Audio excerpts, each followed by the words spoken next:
Ito pinalitan natin, may sparks na. Itong naka push button na ilaw natin doon. So pinalitan yung toggle switch, in-install niya.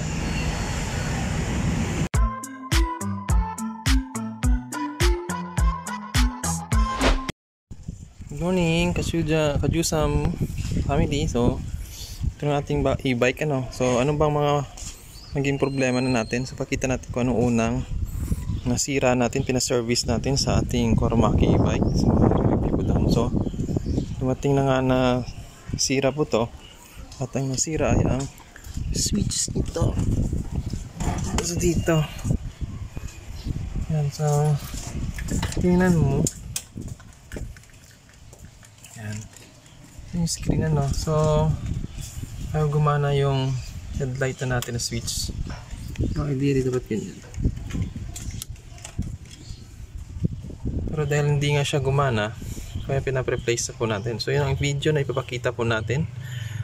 So sa nagtatanong kung ano ang after sales service ni Koromaki.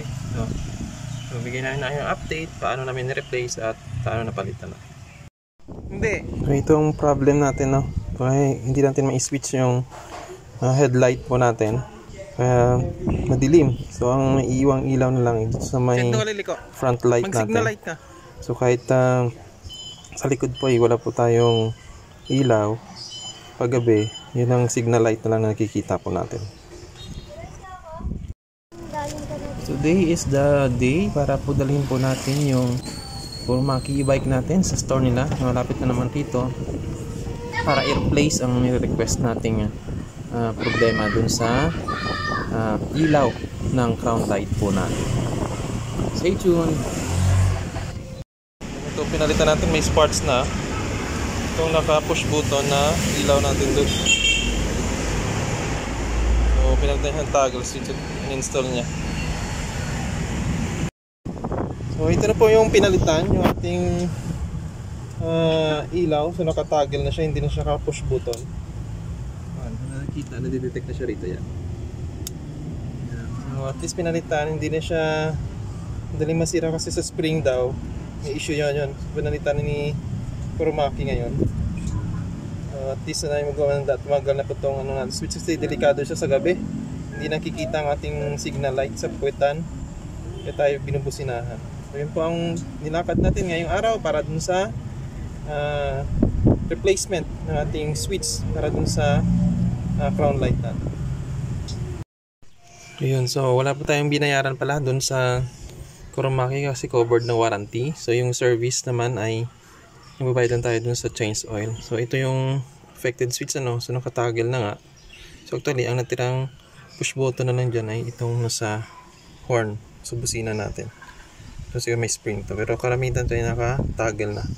Ito yung left and right natin na switch para dun sa pagpaliko. Tapos ito ang papalinaw kung gusto mo sa medyo hindi malabo ng konti, Tapos dito yung drive sa pag nagka-atras sa rear natin ay naka toggle switch, same din po dun sa speed indicator natin.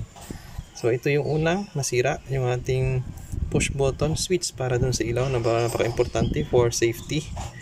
Hindi lang po para dun sa atin kundi para dun sa mga nakapasalubong at nasa likuran po natin. Ito naman yung itsura ng ating e-bike sa gabi. Pagbukas po ang headlight o crown light po natin, pati yung rear light po natin.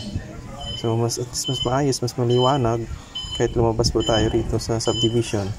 Mas mga madilim na bahagi, kitang kita na ang ilaw. So yun lang po, hanggang dito na lang ating video.